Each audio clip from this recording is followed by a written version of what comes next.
This week on Deep Space Pride, a gay Star Trek podcast, we welcome actor, writer, and producer Matt Jennings, star of 1701, A Blerd Story, to talk about pre-production on his latest episode of the web series. We'll also talk about Season 3 of Star Trek Picard, the 30th anniversary of DS9, and other Trek news. Thanks for joining us.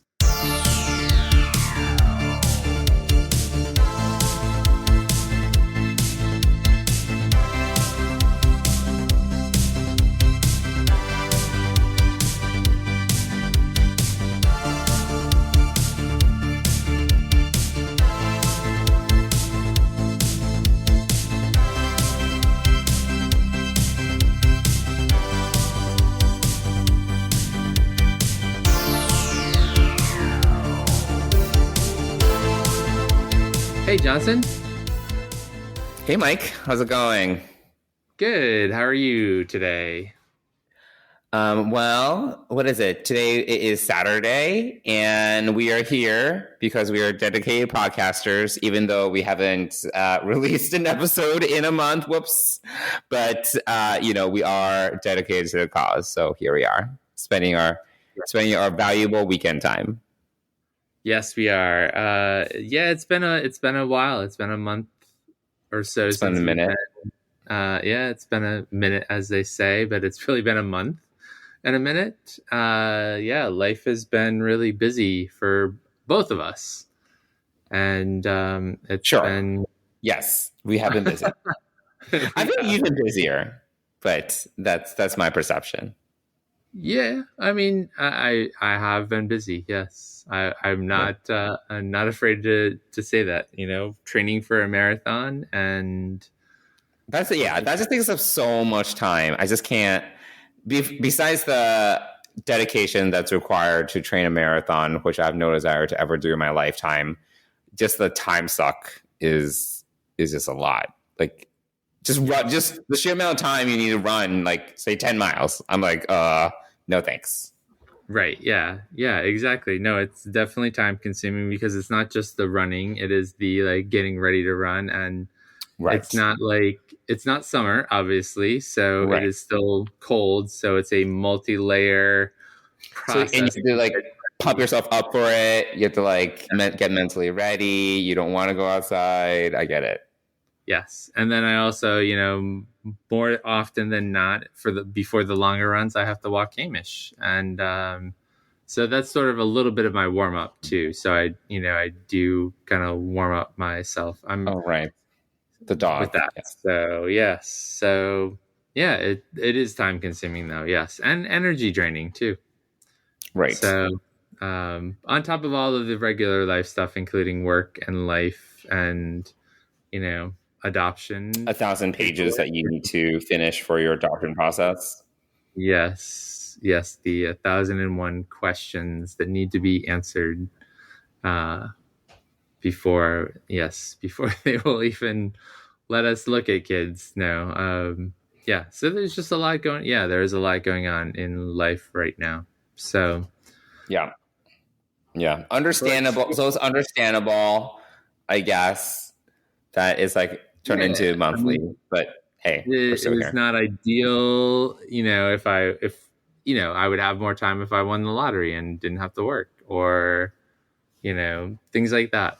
But we are all only given the 24 hours in a day to do what we can. So yes, there's only so much. I'm doing the best I can in 2023. So anyway, yeah. Well, I applaud your effort. A for effort. I guess it's A for effort. It's I mean yeah. It's a lot, but here we are to talk Star Trek, and we have a lot of Star Trek to talk about. Yes, and especially since it's been a month. There's been some news. We know that. We're going to dig into that in a little bit. Yep. There's been some updates. There's been quite a few episodes of Picard since we last spoke about it, which is when we were still under embargo, and we can talk about anything. But yes, we're 5 episodes in, so there's plenty for us to talk about now. Yes, there is. We are halfway through this season, and what a season it is, and we have thoughts. And as usual. But yes. yeah, we do have thoughts. And we have a special guest this week, so we should probably bring him into this conversation and get things rolling. Yeah. Special guest. Woo! Let me introduce him. Matt Jennings is a multi-talented actor, writer, and producer. He's based out of Orange County, California, and Brooklyn, New York. So he's a fellow New Yorker. He's acted in numerous productions, including theater, film, and comedy sketches, including his one-man show, The Matt Jennings Experience. And more recently, he's written, produced, and starred in his own web series, 1701, A Blerd Story, which is about a gay black nerd who is a Star Trek fan and navigating the ups and downs in the gay dating world, deciding whether to hide or embrace his favorite fandom. You can find episodes 1 and 2 on YouTube, and he's currently in pre-production for episode 3. He's also a 2-time champion on the wonderful Trexperts quiz podcast, which you and I did a few months back. You did. You did. And he did much better than we did. Oh my God. So much better. And so we are excited to welcome Matt to Deep Space Pride. Thank you for having me. Thank you for having me on. I'm very excited. Very excited. I think my first introduction to Deep Space Pride was it oh God, what was it? It wasn't What's the Tea? I think it was Trek. You guys were on Trexperts, right? It was Trexperts. Yeah, we were on Trexperts. Yeah, Trexperts. And then and then I saw Deep Space Pride, and I was like, oh, it's a queer, a queer Star Trek podcast. And you did really well on Trexperts. Thank you. I have to say, yes, your powers of recall were very impressive. Meanwhile, Mike and I like are good, like Trek fans, but I don't know if our powers of recall are as good as yours. Like, because that's one thing. I'm like, that episode with what's that alien, and like we like know like the vague outlines of things, but sometimes and then there are random facts that we do recall really well. Like I remember that troll have cold hands. I don't know how I remember that. I learned that, but I remember this fact. But I would say that that's the thing about like quizzes and trivia. It's like it's all about being able to recall on the spot. So you did really well. Thank you. I'll definitely say that with Deep Space Nine especially, I remember when that box set, came out of the DVDs, because I think first, we had the Next Generation DVDs that came out. And then I realized that, they're going to keep going. Like they're going to do DS9, they're going to do Voyager, they're going to do Enterprise. So that DS9 box set came out, and I swear to God, I've run that box set into the ground. Wow. Yeah. I would just watch them on a loop. And so now, luckily we've got, everything streaming on Paramount Plus. But up until that point, 2 years ago, those DVDs would skip. So wow, they were well loved. They were. So I'm in the midst of a rewatch of Deep Space Nine, prompted by us being on Trexperts talking about Kira and Jadzia, and so I found that, every once in a while I'll come to an episode where I kind of put on the brakes and I'm like, do I really want to watch this episode? It's not one of my favorites. It doesn't really, what does it contribute to the overall arc of the season or even of the series? And so right now I'm on the episode Explorers, which for some reason I'm just not excited to watch. But now that I mean, it's not like it's not a mythology thing. Sorry, but it's like more like it's not like a mythology episode, and I refer to that as if it's X-Files, like so X-Files days. I don't know if you know X-Files, but there were like the mythology episodes, like the aliens, and then there were like the ghost of the episode. Right, there was a creature of the week. Yeah, we call it the mythology episodes, but it wasn't like a that big story arc episode, but it did contribute a lot to the father-son dynamic, of it all, which I think, was a really big deal. Yeah. Which Deep Space Nine did such a good job of. Yeah, which is what I should really be excited about. When I look back at these episodes now, and I think one of the reasons why DS9 resonates with me so much is, I mean, for one, you have a person of color in command, but the dynamic between Jake and Sisko reminds me of just the dynamic between my father and I. And my dad and Avery Brooks actually share the same birthday too. What? They share the same birthday. Cool. It's wild. But yeah, I live in California. My dad lives in New York. So when I watch an episode of Deep Space Nine, and when I see those episodes between the two of them, it's a minute to bring me home for a minute close to my dad. So I love those episodes. Yeah, I mean, it's now that we're talking about this, I mean, like, my partner and I are in the process of adopting, and we've been doing it this is our third year now. We're starting with a new agency, so we're starting all over again with all the paperwork and everything, doing a whole new home study. But we are actually going to internationally adopt from South Africa. Oh, wow. So, okay. So this is, now talking about this, actually this is actually one of the things that I have enjoyed about the rewatch, is just seeing the father-son dynamic of Sisko and Jake from the beginning, and how actually loving it is, and how on screen it is. Like, I know that they're connected off screen. Yeah. But it's really obvious, like, it's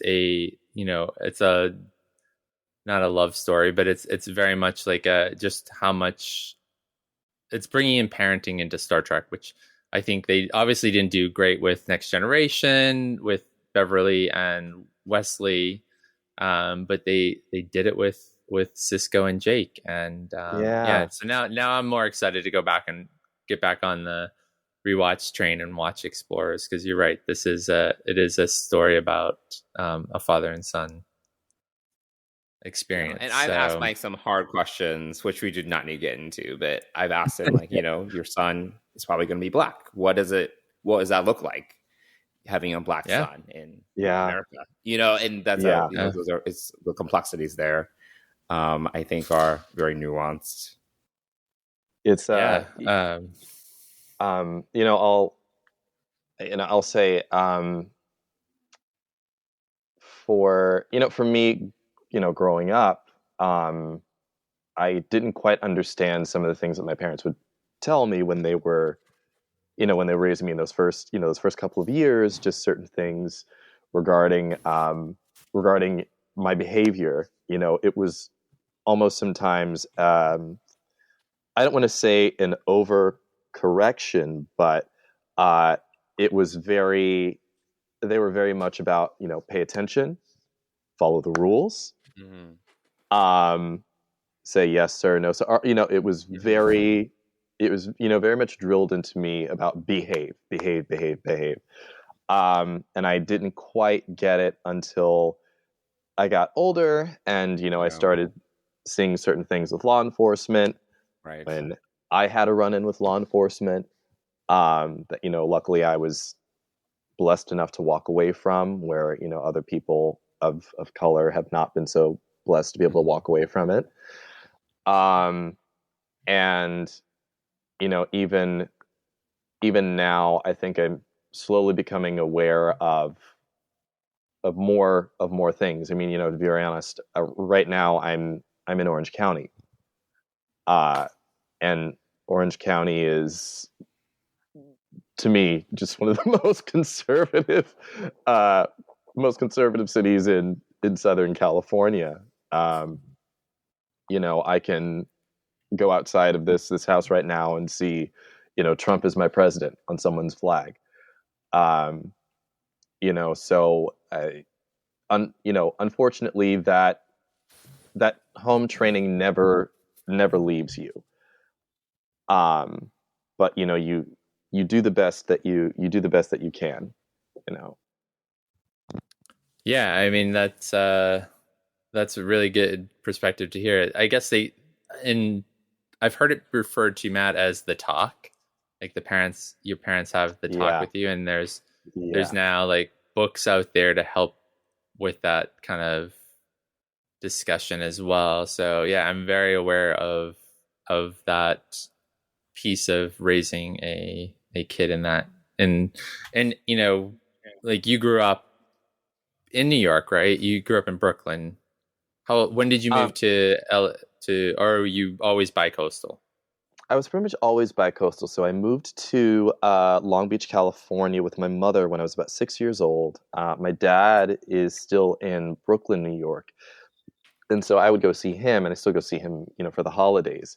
So it used to be, you know, a couple of weeks at a time when I would see him. I would be there for about 2 weeks for the visits. But then when I got to college, you know, I had like those 2-month-long breaks where, you know, I got to be in New York for like a couple of months at a time during the college breaks. So I would definitely say, yeah, I was bi-coastal kid. I still consider myself bi-coastal. Very cool. Yeah, so I think there's a uniqueness to raising a kid here in New York City specifically, I should say. Yeah. Not necessarily in greater New York, which as the further you go out from the city, a little more conservative it becomes. So, the rest of New York is actually very conservative. It's very red. Yes, yeah. No, we've done some trips upstate and seen the flags that you're talking about, Matt, where, you know, Trump 2020 and all of that and all of that stuff. So yeah, so I'm very aware of, you know, the need for eventually having the talk and with our kid, and you know, we don't know what, you know, we don't know whether we're getting a boy and girl yet. We don't know whether we're, you know, getting a brown or a black kid yet. Yeah. You know, all of that's still very much up in the air, but yeah, that's so that's also why, like, to our audience, things have been very busy around this with a lot of stuff to do to get all this paperwork and everything and these meetings and all of this together to move this forward. So so we're talking about DS9. It's the 30th anniversary. Other than beating those DVDs to death, Matt, what are your feelings on the 30th anniversary? Like, what do you what do you what are some other memories or pieces of Deep Space Nine that you really love? Let's see. Well, I mean, I've already talked about, you know, like seeing Avery Brooks, seeing a person of color as the lead. I think for me at that point to have a black person in the captain's chair was like the first black president. It was like Barack Obama for me as a kid. That was the significance. I think the show has aged incredibly well. I think that there are some storylines, some episodes that, you know, would not do well today. I think, you know, every Trek iteration has episodes where it's like, ooh, I don't know about that. But you know, I think overall, you know, the serialized format, you know, which is something that we're doing, you know, now all the time. Right. All the time in like with Discovery, and we've done it with Picard quite a bit. You know, it's you know, I think that Deep Space Nine was ahead of its time, and I think it's just now starting to catch on with people. I so much want a revisit of this world. You know, we're getting a little bit of it with Picard. I don't know if I'm okay to say. Of course, yeah. Well, for our listeners, please have at least watched the first, or we're up to halfway through season 3, so there's definitely some reveals that we'll talk about here. So stop here if you have not watched up to season episode 5. So but we're getting a little bit of a follow up. But I think that there's more stories to tell with those characters. What the documentary, What We Left Behind. God, I loved that documentary. And the candid talks that the actors had. Aaron Eisenberg. Yeah. There are so many things that I could say about Deep Space Nine, but I think the main things I want to say is that I think it was ahead of its time in its storytelling. I think it's aged so well. I want to see the characters revisited. Other random things. Major Kira reminds me of my stepmother so much. In a good way. In a good I do not know. Yeah, if that's good or bad. I love way. Kira. Kira's like one of my favorite characters. Adore Kira. I mean, when Worf gets on the show, it just kicks things to a whole other level. Oh yeah. The episode, the two-parter episode from season 3. Oh my God, I'm blanking on it.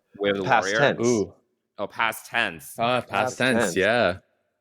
When George Floyd happened, I was like, I'm just gonna put on past tense because this is how it's going down right now. It just felt so timely. So the show, what I love about the show, what I also think has aged very well, is that the show, all the Treks didn't shy away from social and political content and having those talks. All the shows didn't. I think Deep Space Nine is probably the first show that really dealt with race head on. Mm-hmm. That episode Far Beyond the Stars, right? Was just, I mean, even still to this day, that the last monologue that Sisko has is gut wrenching, because it's obviously still so relevant. But I appreciate, also Avery Brooks did a great job directing that episode, and getting to see the cast play these alternate human versions of themselves was just a treat. The one of the things that sticks out to me in that episode all the time is Terry Farrell as I guess one of the writers in the office, and she's reading the script that Benny Russell has written about Deep Space Nine, and she goes, "Oh, he's got a worm in his belly," or "She's got a worm in a belly." Yeah. It's just, I'm going to go all over the place because there's so much that I could say. Well, so you were doing a dramatic, like, impersonation is not the right word. You were kind of doing your own version of the soliloquies from In the Pale Moonlight. Is that right? Right. I'm going to continue it. It's just that now, because I'm working on the third episode of the web series, things have kind of had to be halted. But that, I swear, those confessionals in the Pale Moonlight, I've always wanted it to see done as a solo show.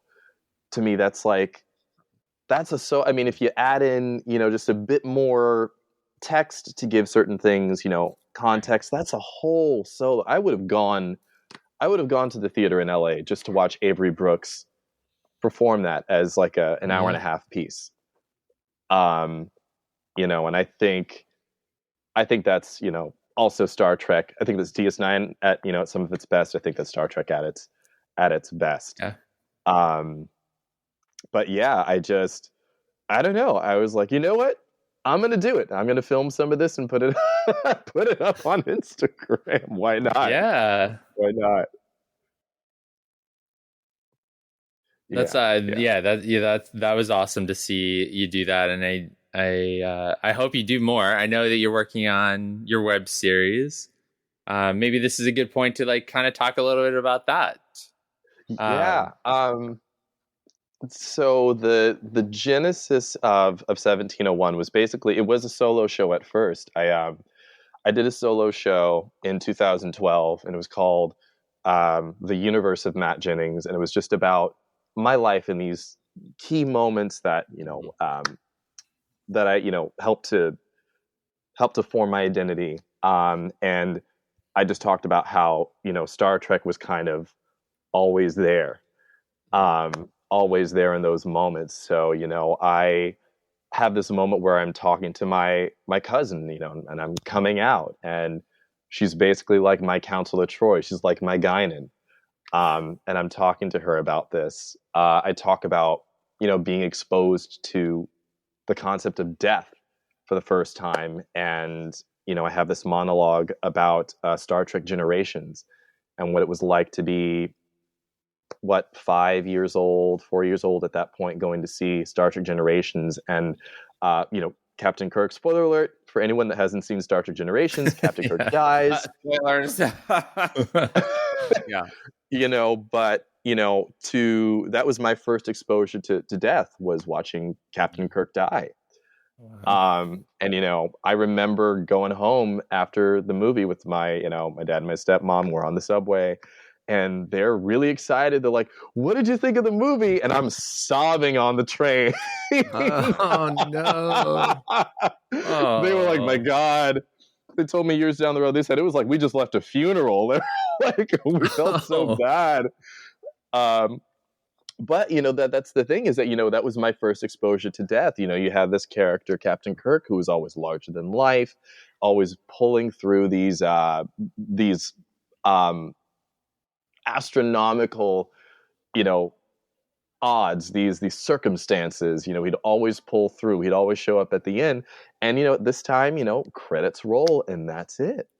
But so I talk about that in my show. And then with 1701, my ex-boyfriend had said to me, well, what would that look like if you turned it into a series? And I had to sit back and think, well, I don't know how I would do that. And I think I was still so married to the solo show at the time, I couldn't really think of how to to bring that to life in another way. But in 2019, I went to New York to see my dad.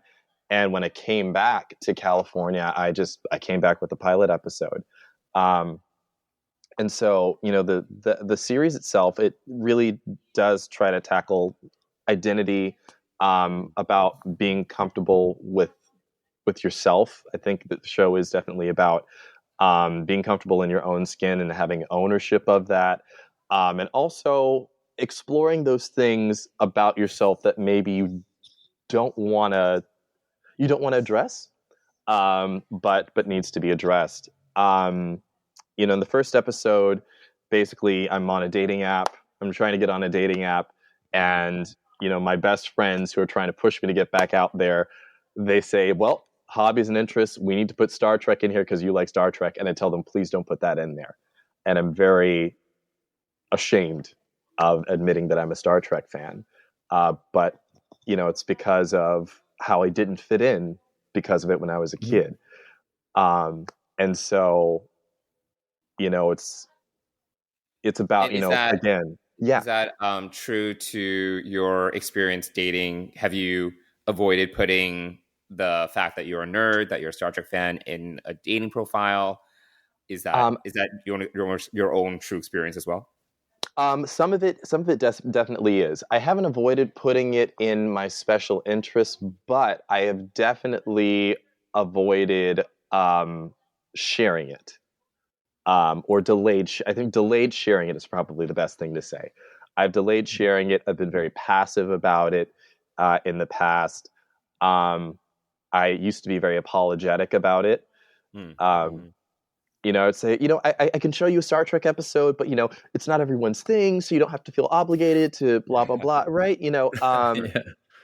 So there was an apologetic approach to sharing Star Trek.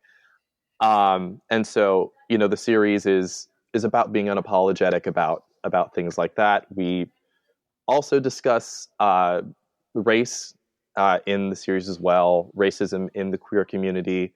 There is something that happens in the second episode to my character, which I don't know if you guys saw, But yeah, Mike and I both saw the 2 episodes they have out. Yeah, so long story short, my character ends up being fetishized because he's black. And that's something that has happened to me personally, to a certain extent. The thing that happens, that one line, that didn't happen to me. That's an extreme. That's actually a story from someone else, that I just said, well, this would be a great, great height, a great, conclusion. But some of those other things have happened to me in terms of me being called attractive and being called exotic, or, I was in a bar. I was in a bar in New York, and I remember at this gay bar there was a bouncer. He was a black man, and there was a couple in there, and I think they were kind of wreaking a little bit of havoc, and so the bouncer kicked them out of the bar. And so the bartender leans over to me and he says, "Thank God for a large, intimidating black man." And Whoa. I had to, because initially it was like, wait, did you just say that to me? Were you joking? But also, if you were joking, I don't know you well enough for you to make that kind. It was just, but things like that kind of made its way into that episode. And now we get to episode 3. And episode 3, we kind of address, without giving too much away, we address beauty standards in the queer community, and what that often looks like, and how, while in media, representation is definitely getting better. If you are raised from a certain age, especially if you're a person of color, from a certain age, to think that this one image is all that's beautiful, that's going to impact how you see yourself and how you see other people around you that look like you, and how you date, and and the unfortunate thing that we sometimes do. I don't think just in the queer community, but just in general, even though I'm focusing on the queer community because I don't think we really talk about it enough. People have their preference, quote unquote. And to me, preference is just another excuse to sit with and be comfortable with a very unhealthy programming when it comes to what is supposed to be beautiful. So I wanted to address that, and that's what we're addressing in this 3rd episode, which I start filming a week from today. Awesome. Oh, awesome. How long does it take for you to do one episode? It's usually about 4 days, because the people that I work with are doing it out of the goodness of their hearts, and because they're my friends. We all have work, we all have jobs. So I'll say, hey, I got the next episode, and they'll be like, you got me on Saturday and Sunday, and that's it. So I film next week, Saturday and Sunday, and then the following week, Saturday and Sunday. It's about 4 days per episode to film. Okay. Going back to episode 2 really briefly, I felt like I'm curious for you, how was it directing that scene, especially when you reach that kind of, I don't know if, climactic is kind of true in multiple senses, but that climactic point where, because for me, when that happened, I was shocked, and I was like, so all that to say, and we would encourage everyone to go and watch 1701: A Blerd Story on YouTube. Please do like and share, and then you'll understand. Yeah, then you'll understand what we're talking about. But how is it directing? So you wrote and produced and directed this. So you're doing the scene as well as directing the scene. How and also I'm really curious, like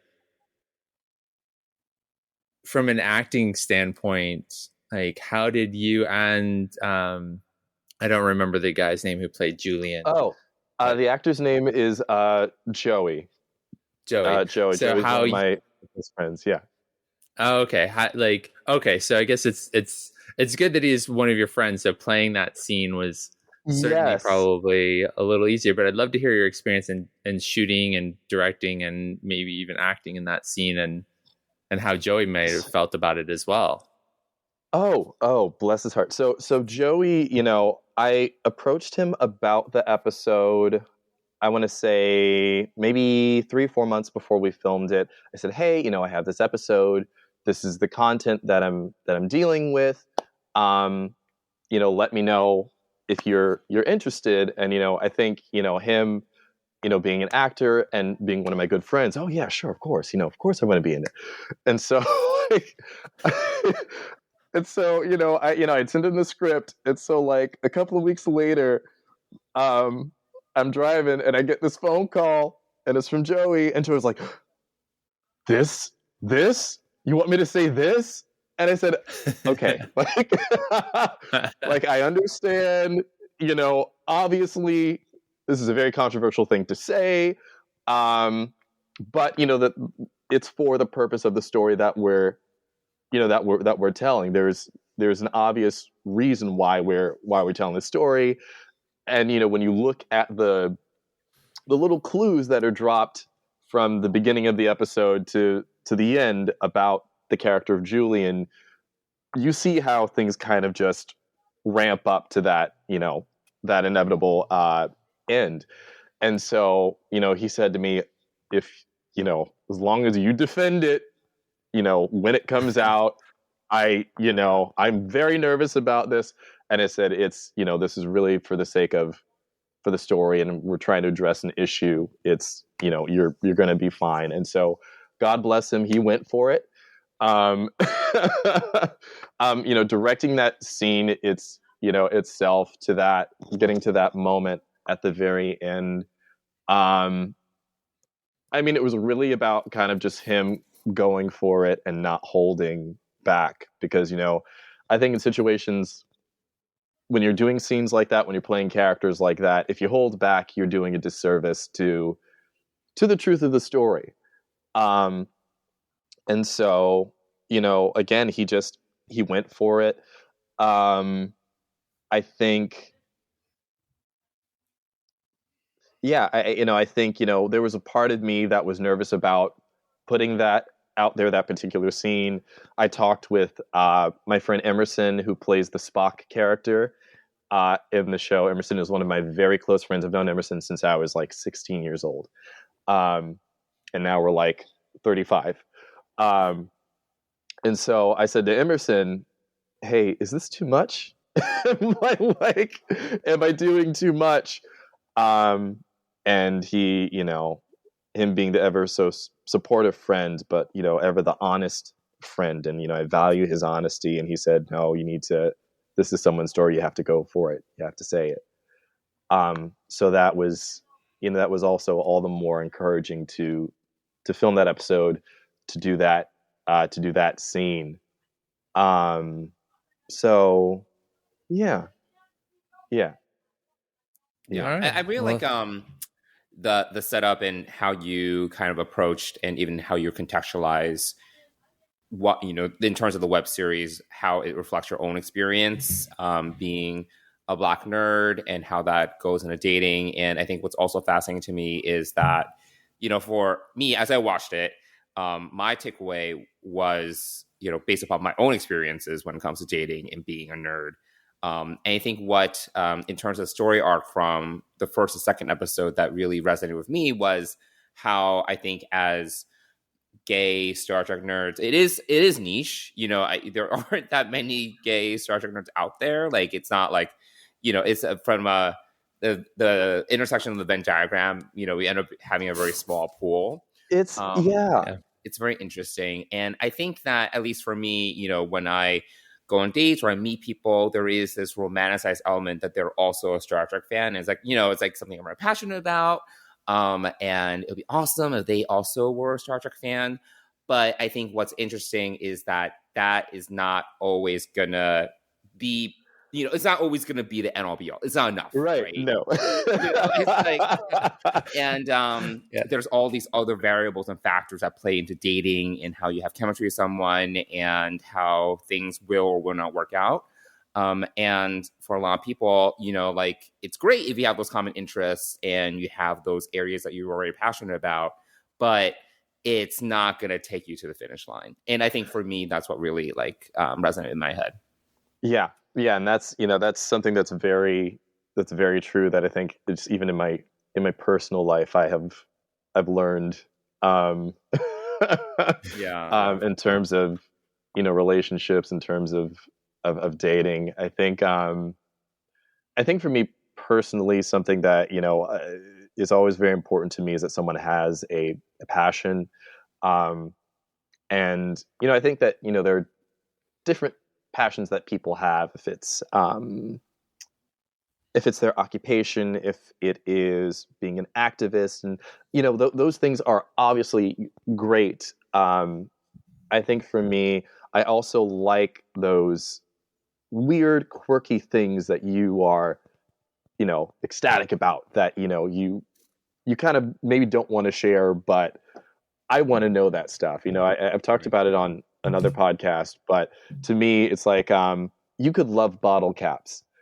And, you know, I may not know everything about bottle caps, but if that is your thing, I want to know everything about it. I want you to share everything about it with me. I'm going to go to the bottle cap convention with you.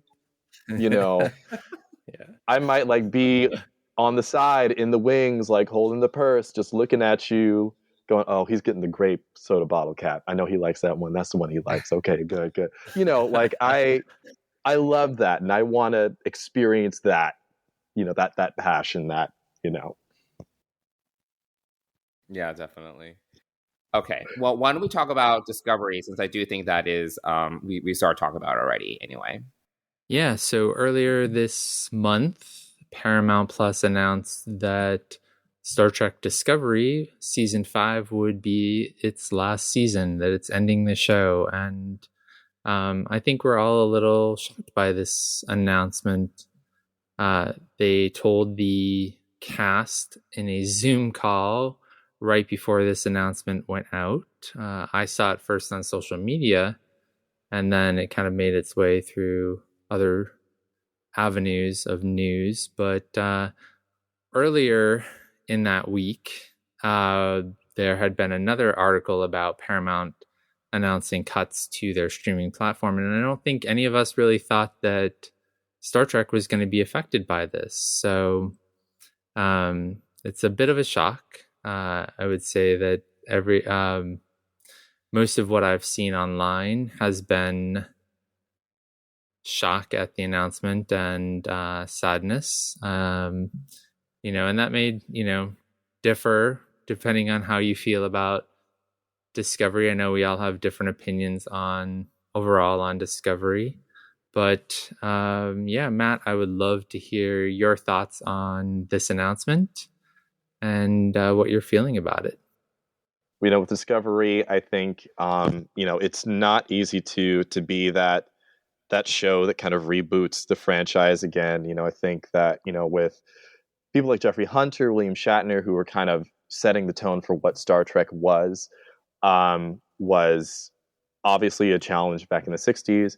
You know, I think then again to have you know, Patrick and Jonathan Frakes and Marina Sirtis and, you know, that cast, for them to bring Star Trek back after I think about 20 years, that's a very scary thing, especially when people are so married to the original series characters now that you've got a couple of movies behind them.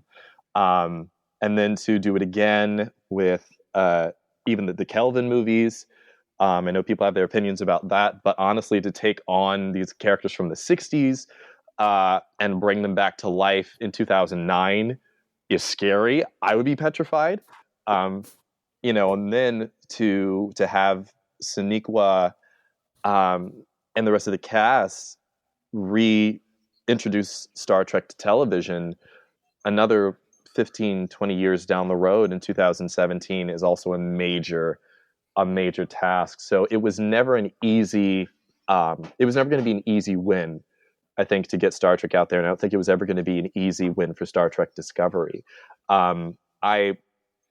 It's not lost on me that, you know, the show that is coming to an end is the show with a woman of color as the lead. You know, I don't work behind the scenes. I don't know what is going on in the meetings. So I can't speak to some of that. I can just say, as a person of color on the outside, that, you know, that is something that I did notice right away. You know, I think about other women of color in leadership positions. My mother used to be a youth pastor. I've got a friend in LA that's a supervisor. Two of my cousins, you know, are business owners. You know, there's always, from what I understand, there's always an unspoken pressure being a person of color, being a woman of color, in a leadership position, and there's a pressure to get it right. So you know, all my love goes out to the cast and to the crew that gave Discovery everything that they had. Yeah. Yeah. And, you know, Mike, Discovery, as our listeners know, Discovery is oftentimes where Mike and our opinions probably diverge the most. I will probably say Season 4 is where we both kind of were starting to align towards the end, in terms of some of the frustrations that we had about the season. But when it comes to the series as a whole, I think that my view is very different from Mike's. At the same time, I do think that to what you're saying, Matt, I do applaud, you know, like the effort and the energy and the emotion that the crew has put into the show. You're right. Like, I don't think it's easy to relaunch a franchise after all the years of being off the air. And then you had the JJ movies. And then obviously when you watch the first season of Discovery, there's a lot of different things. They're taking some stuff from JJ. They're taking some stuff from like, right. You know, the TV series. Like, you can tell that they're trying to marry a lot of figure it out. Together. Yeah. Like, there's so many like lightning glares, like, you know, like in the first episode, honestly, it's like, the JJ lens flare. Yeah. Like, yes. Why? And anything, you know, I get it. You know, one of the things that we forget about with season 1, though, is the behind the scenes was much more chaotic than we knew of until the end of the season. So, you know, overcoming that and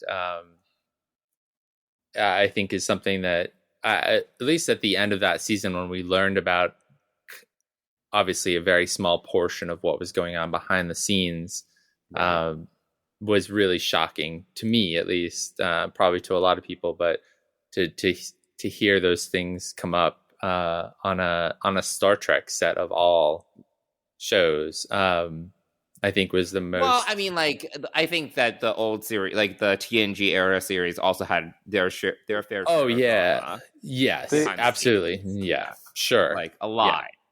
Yeah. So, yeah, I know it's interesting. I do think that, you know, I honestly, without Discovery, we wouldn't have all these other shows. We definitely wouldn't have Strange New Worlds. You know, we wouldn't have, you know, we don't have like Lower Decks and Prodigy and such. So, you know, there's definitely something to be said about how it has rebooted the franchise as a whole and ushered in a new era of fans. Absolutely. Yeah. Did it ever can you say it achieved everything that it wanted to achieve as a show? Arguable, you know, we don't need to get into that. But I do think that I can't talk about it for hours. But I do think that at the end of the day, hopefully kind of history goes back and can see like what, even if you argue it's how it actually pulled it off, that history can kind of see like everything that it tried to be and the merits of what it of the intention, right? of introducing such a diverse cast, of being able to showcase not only people of color, but, you know, a really broad spectrum of the LGBTQIA plus community. You know, we haven't seen that ever before in Star Trek, and we still don't see it on these, even on these other shows. So I do think that the intent is there. And I think that there's something to be said about that. Yeah, definitely. I would say that for me, you know, the first depiction of an interracial gay couple in Star Trek was hugely impactful for me. And so that's, I think, why, for me at least, it holds I hold a high regard for Discovery in that regard. You know, did they execute that relationship perfectly? No. Do I wish that they had explored it more? Yes.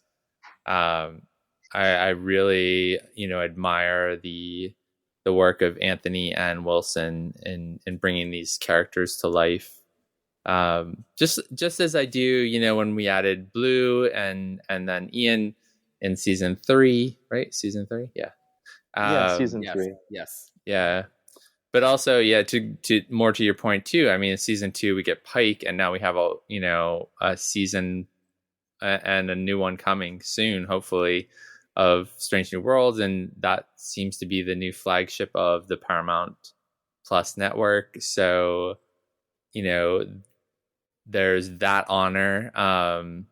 Taking a huge leap and jumping into a whole new frontier of the 32nd century, and being able to,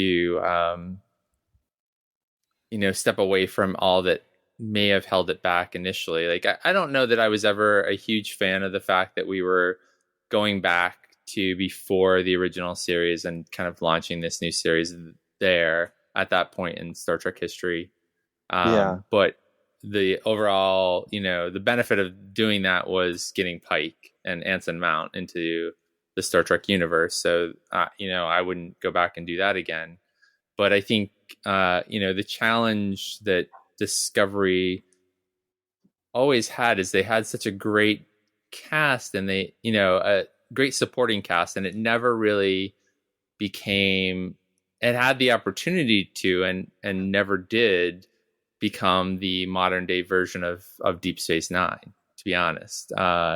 With so many different characters, you know, and Johnson and I will have said this on multiple episodes, the way that they, you know, our bridge crew that we still don't really know, except for these, you know, insert storyline and background into an emergency situation, is certainly not either of our favorite. And Matt, I don't know how you feel about this, but, you know, hearing their backstory in an emergency situation is not exactly an ideal character moment from my perspective. And so there's that opportunity where they could have really leveraged the supporting cast in a way that would have made this a show that was much more like Deep Space Nine, in the sense that it was grand and big and like had all of these, you know, intricate relationships and things.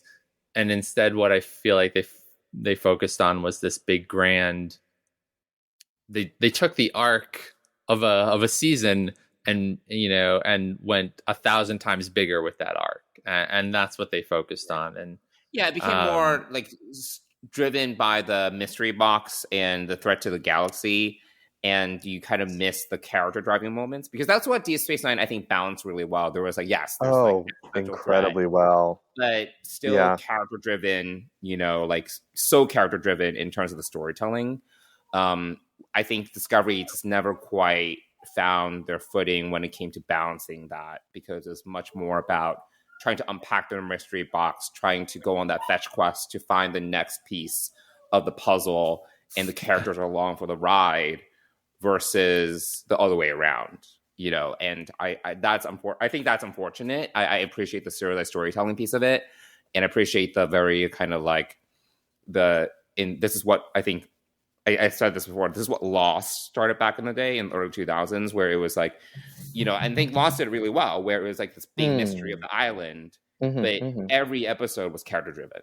every episode was about the backstory of the characters and what they brought to the mystery, and it wasn't about. At the end of the day, like you can talk to the showrunners, and they will probably like go to the graves with this. It's like it's about the characters. It wasn't about the island, right? Yeah.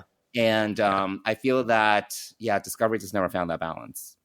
I think for me, it to me, season 4 is always the season where it just felt like, for me, where Star Trek Discovery started to really get its footing.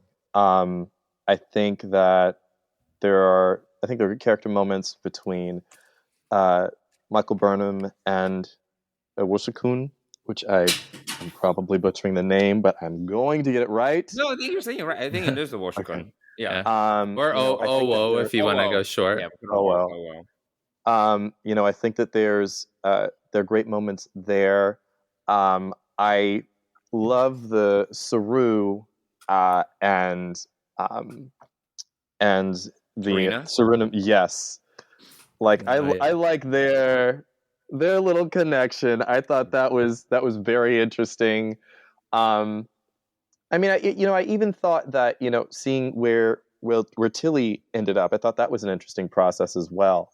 I think that it reminds me of a couple of things. It makes me think of the Kelvin movies, which again I know everyone has their opinions on, but to me, Star Trek Beyond is when I really started to feel like this was an actual crew. Yep. And that was the third movie. Deep Space Nine for me. Things to me really kicked off in the end of season 2, season 3. Next Generation, it was season 3. Voyager for me, season 4 of Voyager is the best season of Star Trek Voyager. To me, that's when things really start to kick off. So I think the Discovery needed time to get its footing. That tends to kind of just to be the pattern. And also now, with television now, I don't know if you get that kind of time anymore to find the characters and to find the rhythm of the story. Sometimes it seems like you got to find it right out of the gate, or that's it. I think we're definitely blessed to have what we had. With Discovery, but yeah, for me, season 4 is when things really started to really come together in terms of having a crew. Well, speaking of season 3, which I think this is an excellent segue. Yeah. Or whatever. Like, I think I think you're right, Matt. I think like it tends to be the 3rd or 4th season. I think that's just the groove. I think that's what happens. But I think that's a perfect segue to talk about Picard because you also have. We're right now in season 3 of Picard. Yes. And, Mike and I haven't talked about it too much yet. We did like a kind of a preview episode, and we did have a chance to kind of watch the first half of the season already before it even aired. But Matt, would love your thoughts on how you're feeling about this season. I mean, at least for me, I think this is what I wanted from Picard from the start, and but we'd love to hear what you think about it. Oh, girl, let me tell you. Okay, so it's like it's interesting, right? Because I remember talking about another season 3. I remember when season 3 of Enterprise started. And that was like the Xindi arc, story arc, and they were trying to tackle, they were tackling 9/11 basically. And I think Scott Bakula was saying that the creative team had said, "Hey, we want people to talk about Star Trek Enterprise. We want that to be the water cooler talk in the office. Like, we want people to say, 'Did you see that episode?'" And I feel like that's where we are now with Star Trek Picard. We're like, I'll have other gay Trekkies that'll like text me or call me, "Girl, did you see this? Did you? Ooh, hey, ooh, did you?" So that's the energy that I'm getting from this season, and I'm loving it. I think in terms of everyone really getting a good, meaty storyline, I think we're getting that with the TNG cast this time around. And, where's, everyone was not well served in the Next Generation, especially Beverly. We're getting that now with season 3, and it's just so delicious to see. I think also with that writing and with that space for these characters to have more time, the performances are, I don't want to say that they're like amped up, because I think that the actors are always great. I just think that they're getting to stretch. They're really getting to stretch. I love there's a great scene between Picard and Beverly. Am I allowed to say what happened in the first week? Let's assume everyone watched the first 5 episodes. So there's a great, dialogue between Picard and Beverly about why Beverly didn't tell Picard about his son. And that was that's a great scene. There's a great scene with, I got to give my love to Todd. Todd, how do I pronounce his last name? Stashwick, I think, or Stashwick. The scene with him in the captain's quarters and Picard and Riker and Seven, and just him eating his blue steak, and they're like, I'm sorry, and they're like, hey, we wanna take the Titan on, on this, whatever, and he just says no. It's, I'm trying to get all my thoughts together. It's a good season. It is very emotional. I'm crying so much. This last episode with Ro. Yeah. Michelle Forbes Michelle's phenomenal. She's a phenomenal actress. Yeah. I mean, from Next Gen, Battlestar Galactica. Yes. I love the Pegasus arc on. Oh my God. Yeah. Wow. And then here, and also I know that, with the way that things end for the character, it sucks to see her go, but at the same time, to not be in Star Trek for 30 years and then to come back and to me have this pie, this gift of a story, to me it's basically it's her episode. It's her and Picard's episode, in my opinion. Yeah. And to have that after 30 years of not being on the show, oh my God. Yeah, honestly, I got annoyed every time we cut to Worf and Rafi, and they were on. I was like, I don't care. It's like, their B story was kind of silly too, and I was just like, I'm over Metallis Prime. I don't need to see this CD plant anymore. Just give me more Roll Iron. I don't need this. I got to be honest though, I have to have on a ringtone. I have to have Worf saying Rafaela, it is. Oh no, I do. Dynamic. No, they're good. They have a great dynamic. Yeah. It's just on this episode, I was like, I don't need. You don't need to keep on cutting to Metallis. I'm okay. Yeah. The best thing I saw about the comparison with what Ro does at the end of the episode is also Nemesis with Data and Picard. You see it with Spock in Star Trek 2. So once I saw that comparison, and I was like, wow, that is it. Yes, that is the that's the arc. That's her story. That's the arc. And going back to that dinner scene. So my feelings on Liam Shaw have run the gamut, because that dinner scene at all. I hated this man. I was like, how are you disrespecting my boys, Picard and Riker? Yes. How do you not defer to them?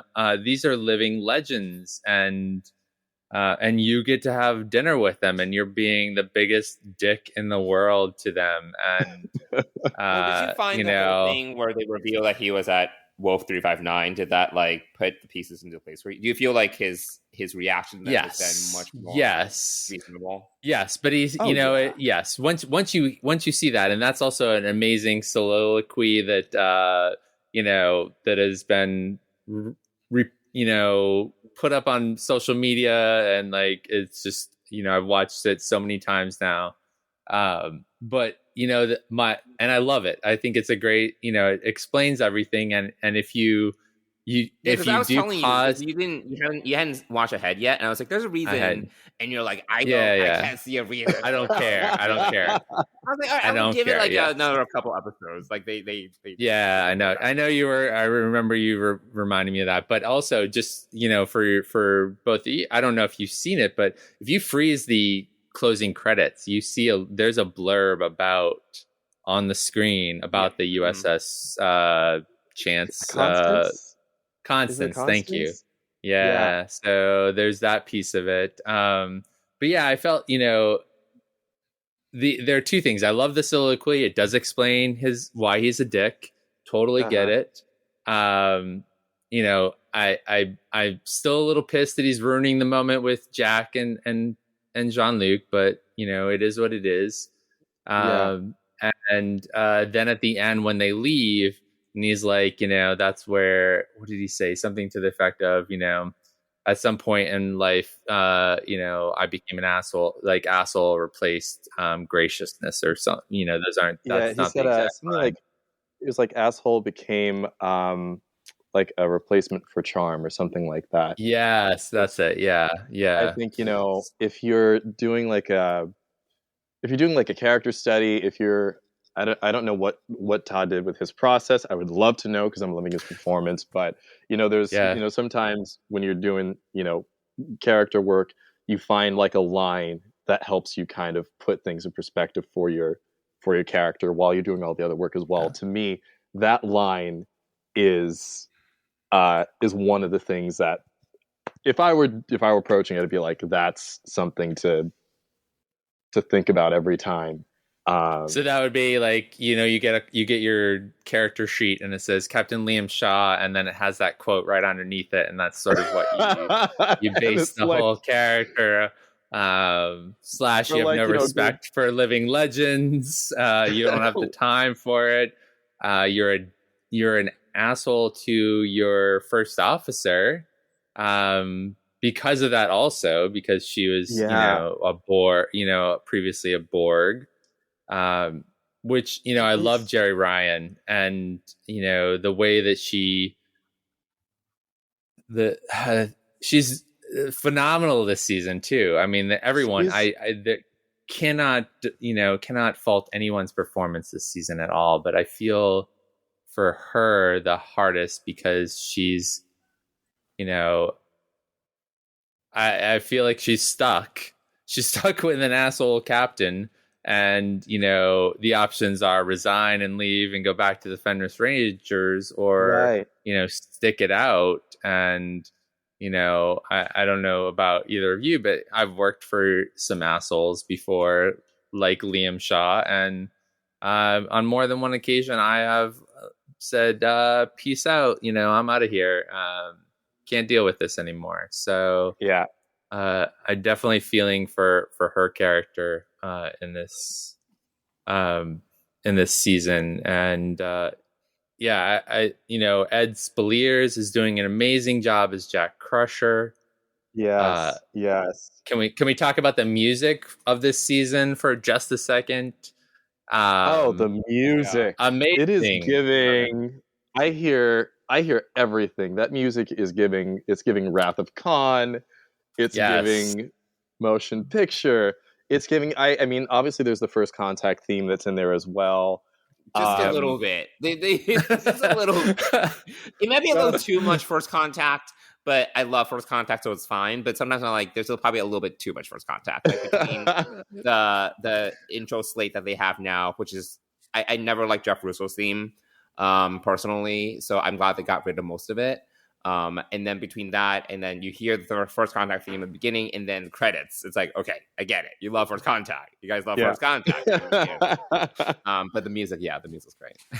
I mean, like there are a few things that I think about in regards to just the tone of the show, some of the storylines. I think one thing I'll say just about the storylines with maybe like this triangle of Shaw and Seven and Picard, I definitely see the trauma, and it's like some things just never leave you. Right. And, you know, Picard, I think, is, you know, kind of at the top of it because, you know, Picard at this point is 90 plus years old. And unfortunately, you know, Wolf 359 is going to stay with him for the rest of his life, no matter what he does. Someone is always going to call him Locutus and see him as Locutus and not see him as Jean-Luc. And that's, you know, I think that's something that I learned from that monologue that Shaw has, is that, you know, it's always going to be with him. He'll never be able to really escape it. At a certain extent, I think the same thing is going to be true for Seven. Unfortunately, I see Picard's journey with being Locutus as in some ways a little bit of a future with Seven, if that makes any sense, because it's just, you know, her time with the Borg is never gonna go away, and there's always going to be a face that she encounters. I think, unfortunately, that's, you know, that's not going to be forgiving. And yeah, with Shaw, you know, obviously Shaw is just now, what, Wolf 359 at this point now is 30 years ago. Like 30 years ago. Yeah. 30 years ago, and it's all coming out now. Like, right. So, you know, it's always going to follow. And I think that's something that, you know, I'm learning from watching these different characters. And, you know, it's very honest and it's very truthful. And I think in terms of the music and the tone, the look of the show, you know, with Terry Matalas and just the creative team and everybody that worked on it, you know, it's so pleasing to see fans of the material work on the material, because it pops up. It pops up in the music. It pops up in the costume design. If I remember correctly, the costumer was talking about how the uniforms were meant to be an homage to the original series movies, with the crossing over of the uniform jackets and the ribbed collars and the rank lining going down the pant leg, the music, obviously.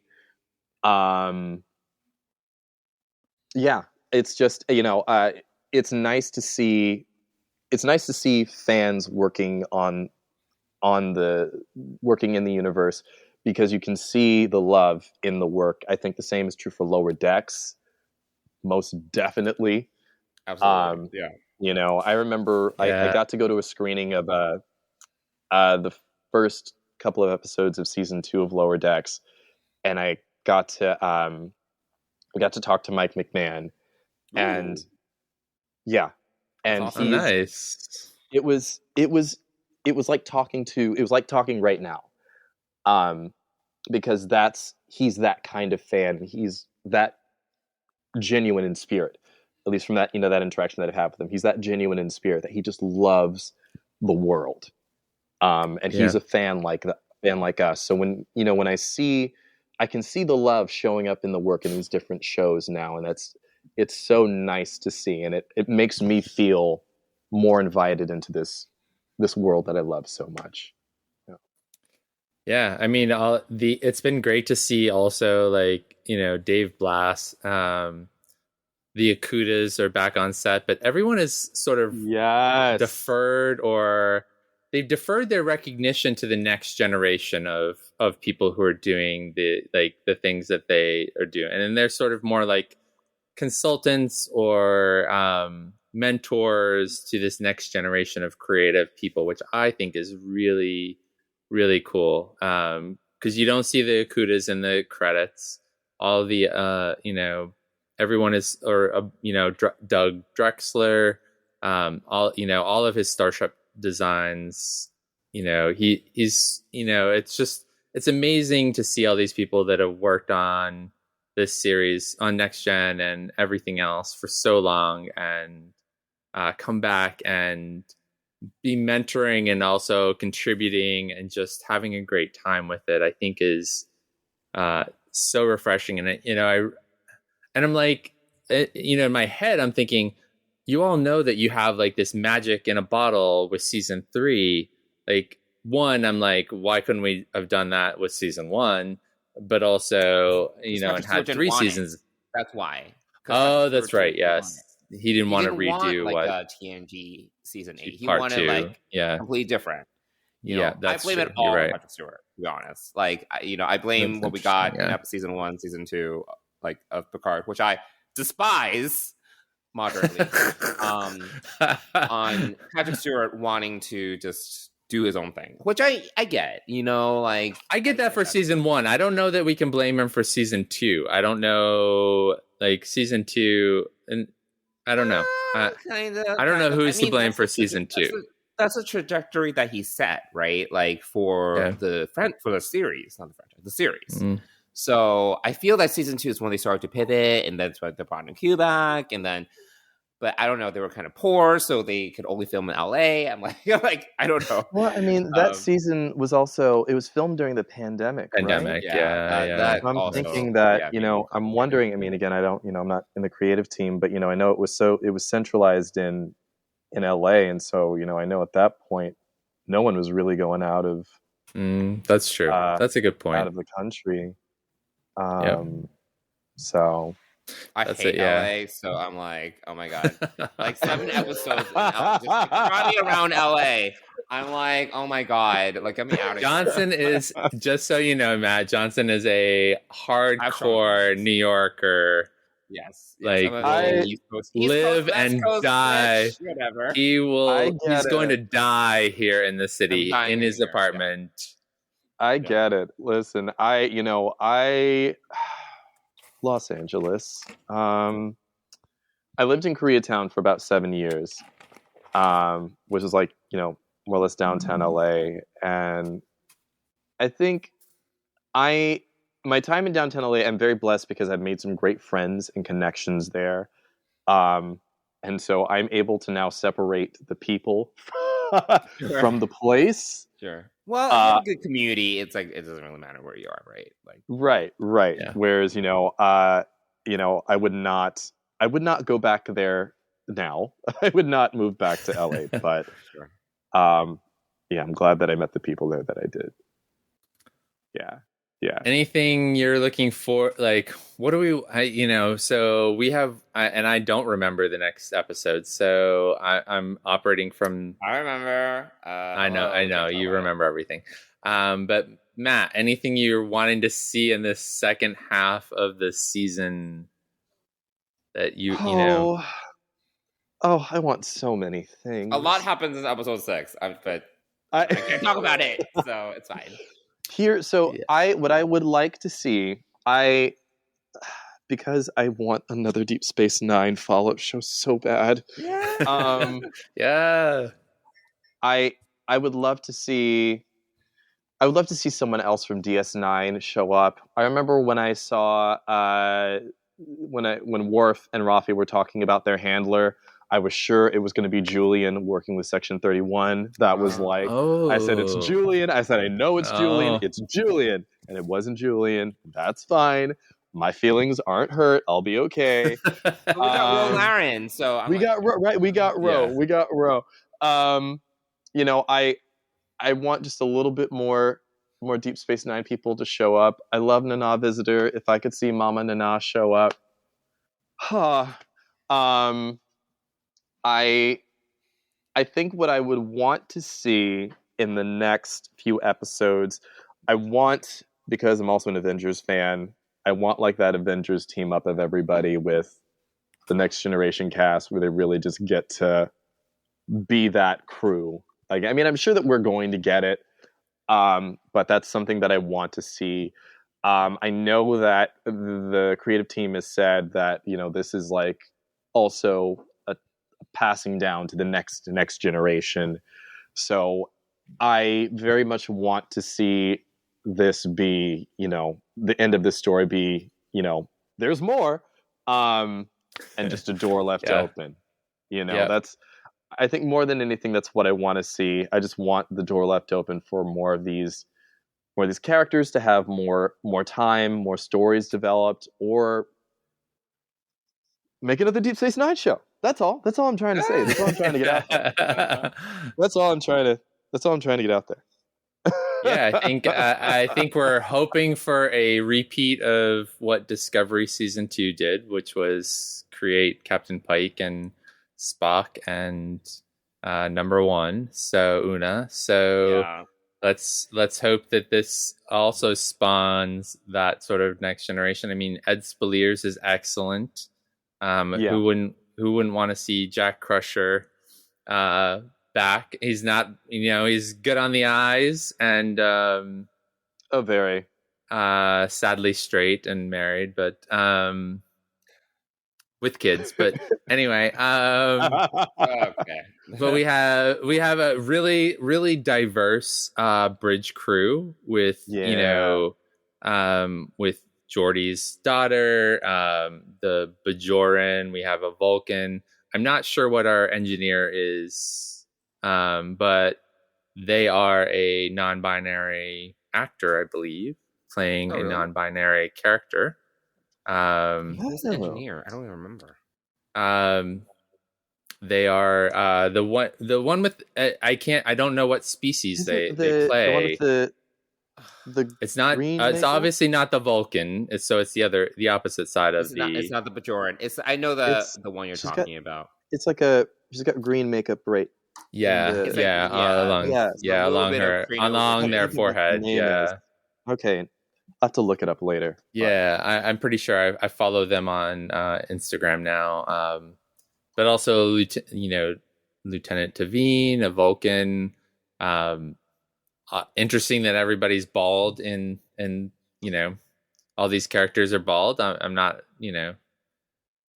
I'm a fan of that. There are a number of bald characters. But yeah, I'm not getting too much time with the bridge crew because there's a lot of them because we already have so many other characters. Like I feel Seven's not even getting that much screen time. Like she's gotten a couple moments, but I feel like she's becoming between the main cast and then Jack because there's a big focus on Jack, and you have these, you have Shaw and you have like Vatic. I just don't, and I mean at least Rafi's getting good screen time with Worf. But I feel Seven's actually not getting that much screen time. I feel they barely have enough time for all the characters as is. There's so many characters. Yeah, there's a lot going on.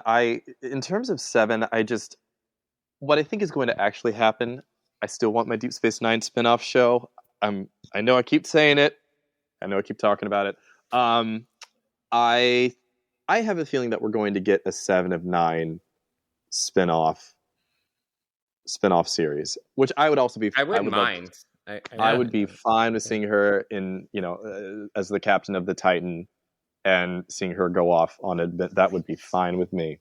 So if we don't get enough of her here, maybe we'll get more of her in the future.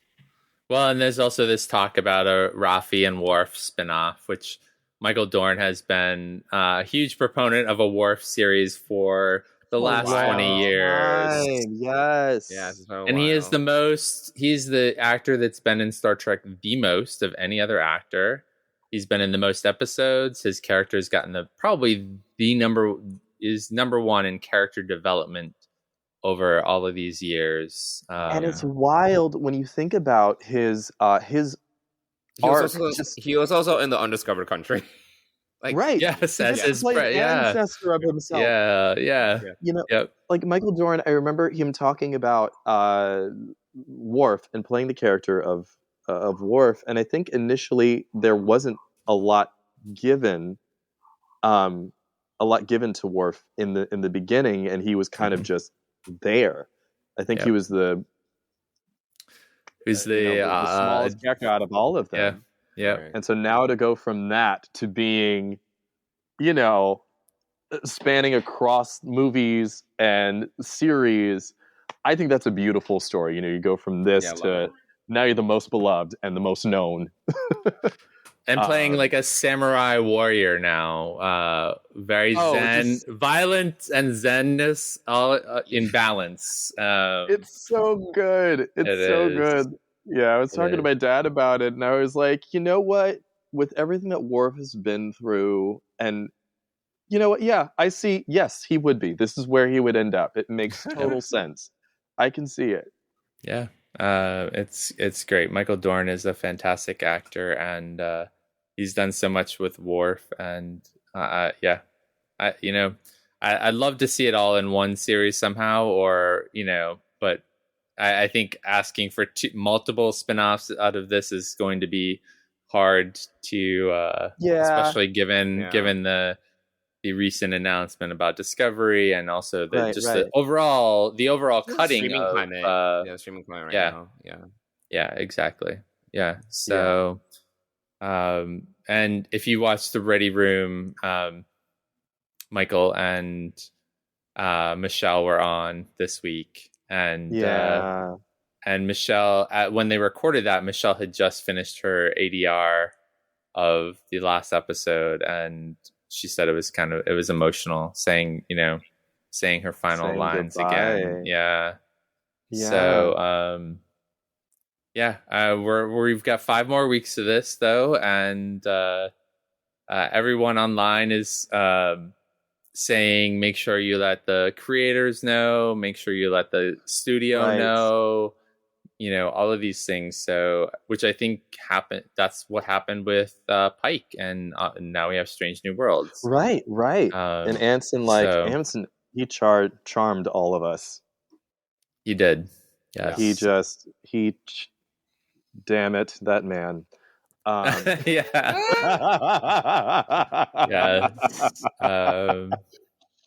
I am a huge fan of Anson Mount for multiple reasons. Yes, me too.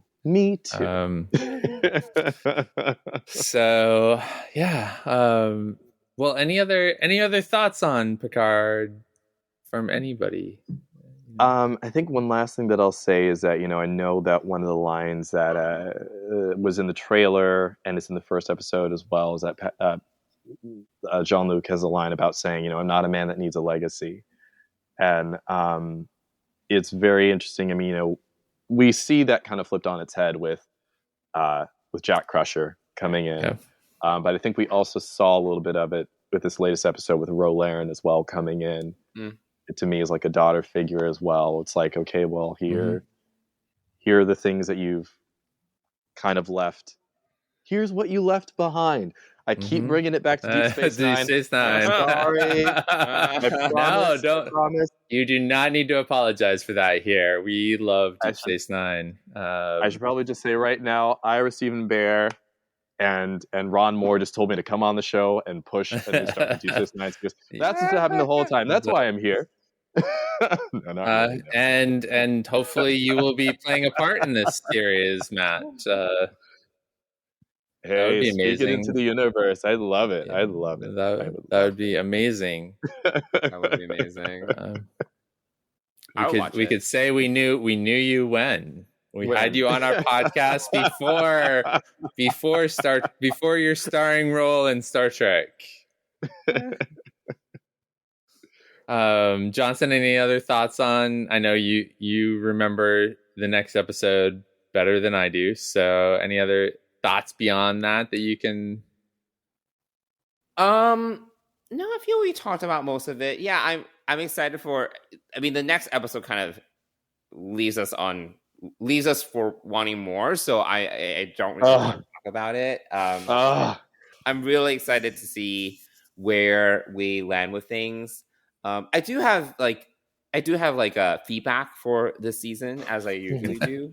You have notes. Here come the notes, everybody. I'm gonna wait until the season's over, because especially I think my biggest qualm probably going into the season is it's as believable for me for Beverly to have cut off everyone for 20 years as believable as it was for me for Picard to have just stayed on a vineyard for 15 years doing nothing. Like, that's very a big ask when it comes to suspension of disbelief, when it comes to these characters, what we know about them. They wouldn't just for me, Beverly just to cut off contact from everyone. It just doesn't really seem realistic based upon what we know about the character, at least what we've built on the character. It just doesn't jive with me. But then Gates McFadden was also finish the season. I was like, okay. She said in a recent interview. So I was like, okay, I'm gonna wait until the season's over, and then we can kind of figure out like, did this all make sense? Yeah. So there are a few things like that, but there's still mystery to kind of unpack. So, I'm fine with it. And this is going back to what I was saying about Discovery. Like, there are mysteries here. Obviously, what do the changelings want? What is up with Jack? Things like that. But I do think that they're balancing the mystery box of it all with the character stuff. Yeah, I absolutely agree. That's why it's working for me really well. Totally agree with you. So yeah, I do want to know more, and it's not bothering me that like we don't know this stuff, because I'm also just here for the ride. I just love the character moments. Yeah, that's it for me. Yeah, to your point about Beverly and Picard, and even I think we even get some of it in this. I think it was this episode. Riker is still very like Riker and Shaw as well. I think it's sort of a case study in the fact that trauma sticks with you for a long time. Yeah. That you don't necessarily get over trauma. Mm-hmm. You learn to live with it, and you learn to build your world around it. Right. But it's always there. And I think, Riker saying to Jean-Luc earlier this season, go be with your son. This is the end. We have 4 hours of life left. Go be with your son, get to know him. This is one thing I regret. So there's that. I think that whatever we learn about Beverly, I think Picard, I have some difficulty with Picard being, a grumpy old man on his vineyard for 15 years. I do agree with you on that, Johnson. The other thing, though, I think that we sort of got a little bit of an eye to from Beverly is that once she realized that Jack's life was always sort of going to be in danger because he was related to Picard, she went into herself. I imagine that a mother is going to do everything she can. But to not even tell him. I think that's what. Yeah. It's one thing to want to protect Jack. I get it, but to not even tell, that's a big. First of all, completely removing the father figure from the equation without giving him a choice. Right? There's so many things there that it's hard for me to reconcile with Beverly's character. Well, let me throw this at you though. With this though, the first time she didn't have a choice with Jack's death, right? Her husband Jack's death. So she didn't have a choice. She lost him and had to raise Wesley on her own. So in this case, she chooses to raise Jack on his own and not tell Picard. So that could be part of her, who she is. Like this time she's choosing to do it on her own, whereas the choice was foisted on her when Jack was killed on the Stargazer. So I think it's one thing to say, oh, I'm going to raise him on my own versus like, I don't know, just like not even telling Picard that, oh, by the way, you have a son. I don't know. I still don't quite buy it, but I can see both sides, but I think that, even I think out of all the things we've just talked about, though, I think my toughest sell has always been with you, Johnson, that, Picard would be so angry that he would leave Starfleet and just go be on a vineyard for 15 years and just slowly die or whatever. And that seems the most out of character. But again, that phase of the story Patrick was very much involved in. So for some reason, he in his development of the character, he bought into it. So I always thought it was an interesting twist to have that be where where we see him end up in season 1 is to have left Starfleet. I mean, in some ways I found it a little refreshing, and maybe it's just because I really enjoyed the scene where he's being interviewed. To me that's a great moment, and to me that sold the story of him, of him wanting to leave and that being enough for him to leave. I mean, there's also like the moment where, we have the flashback with him and Rafi where, he says, I offered them my resignation. I didn't think they would take it, and they did. So there's like a part of it was like, that was a last resort, and so it was almost like he didn't really want to do it, but they said, okay, yeah, we'll take your resignation, leave. Yeah. So that was all, the circumstances there are also a little muddy, but yeah. That's that's Picard's ego to some extent, rearing its ugly head. There. Yeah. What other sci-fi shows are you watching? Are you watching like Star Wars, The Mandalorian, so The Bad Batch, anything like that? What else are you? So I'm definitely watching The Mandalorian. I think a new episode dropped. Is it dropping the same day that Picard drops? Thursdays? I think it's Thursdays.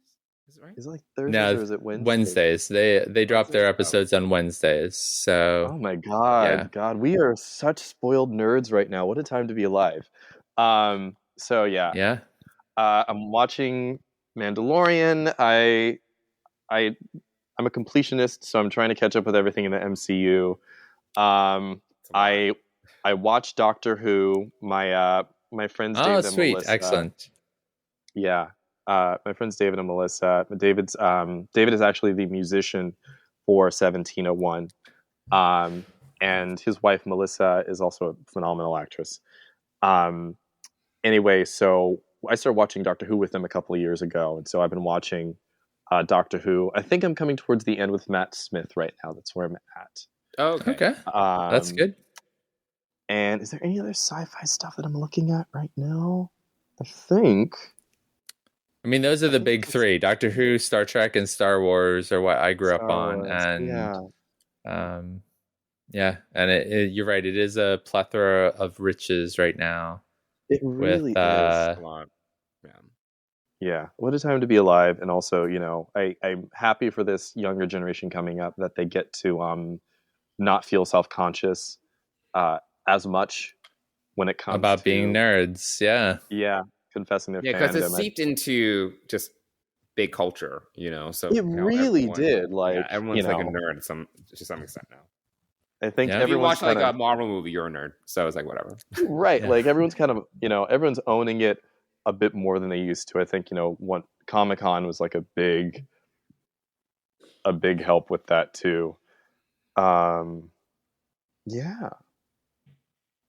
It's a great time to be a nerd or a geek, whatever you want to call yourselves. Well, thanks so much for being here with us. It's been a lot of fun. And when you come back to the East Coast, let's meet up. Yes. Now that I know you guys are on the East Coast, yes, I would love to hang out with you guys. We're both in Midtown, so I'm literally 2 blocks away from Times Square, 2 avenues over, and Johnson is up by Columbus Circle. So yeah, just a few blocks up. Yeah, so I know exactly where that is. That's like, in New York, I'm in Brooklyn, so that's like a 20-minute train stop on like the 2 or the 3 or the N or the R, or Yep. So where in Brooklyn is your family? Which part? So they're over by. I mean, I've got family in Bed-Stuy and I've got family in Brooklyn Heights. So, or Bedford-Stuyvesant. Like I lived in Bedford. Bed-Stuy. Like I was, it used to be called Bed. Now it's Bedford-Stuyvesant because of gentrification, but. It used to be Bed-Stuy. That's how I know it. I did not know that we upgraded the name to its full name now. Yeah, people are calling it Bedford-Stuyvesant. I'm like, are you talking Bed-Stuy? That's what it. Excellent. Well, let us know when you're coming back this way, and let's hang out. It's been awesome to have you here today. So thanks for joining us. Thank you. I've had a ball, and I'd love to come back. Before we head out, Matt, where can people find you? Where do you want people to go to track you down, stalk you? All of the above? All means, do all of those things. Yes. You can find me on at 1701BLERD on Instagram.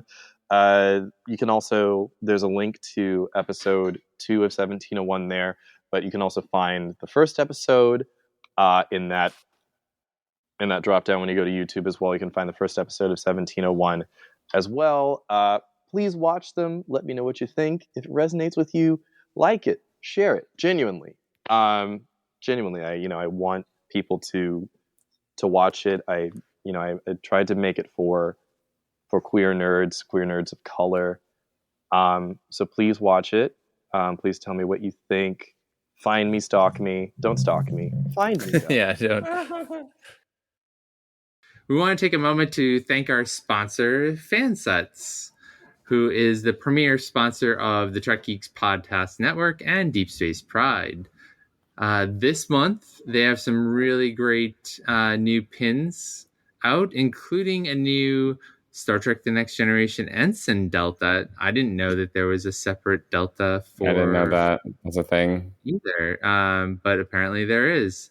They've also got 2 new pins from the universe of Trek. They have Christine Chapel from Strange New Worlds and also Captain Sisko.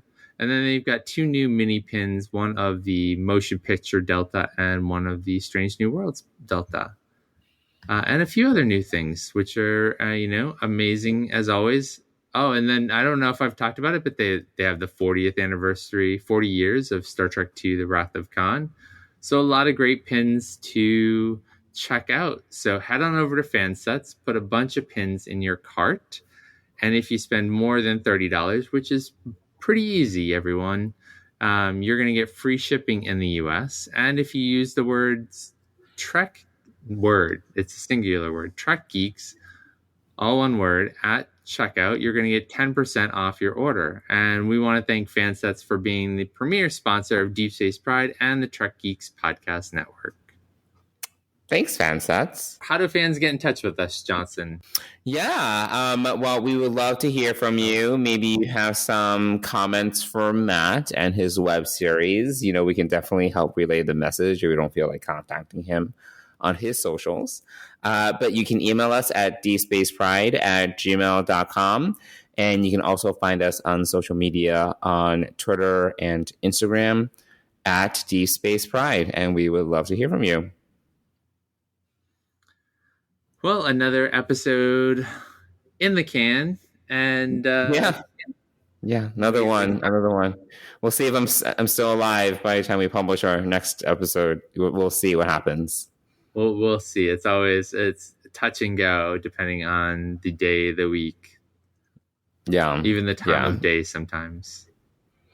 It's true. It's like either I'm drowning or other people need to be killed or something. But it's fine. It's fine. All good. It's fine. The meme with the dog sitting there drinking his coffee and dog on fire, yes, is fully up. And we'll be back in a couple of weeks and talk more Picard before the finale. Will we? Sure. I don't know. Let's not guarantee that. Well, we'll see what happens. We'll do our best to come in in a couple of weeks and give another episode and an update before we hit the season finale, the series finale. It's not even the season finale. Oh yeah, it's a series finale. Well, it's over. It's over. So and I'm sure we'll have more to talk about because as we approach that, hopefully we're gonna know what's next. Season 2 of Strange New Worlds. Maybe? Haven't heard anything. We were thinking that it was gonna. What was our prediction? That it would be Strange New Worlds, then Prodigy or Lower Decks, one of those two, and then. I think, it was going to be Discovery later on the year. Yeah. So, we'll see. We haven't heard anything. So, right. Yeah, lots more Trek coming though, and we're here for it. So, we will talk to everybody soon. Thanks for joining us. Bye, everyone.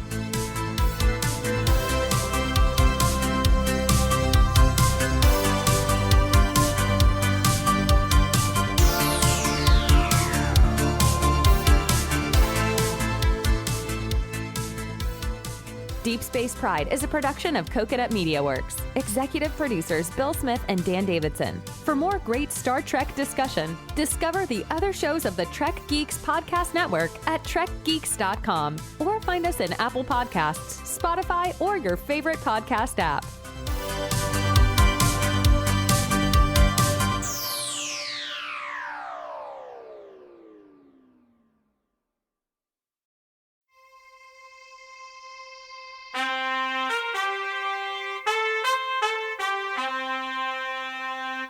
Coconut.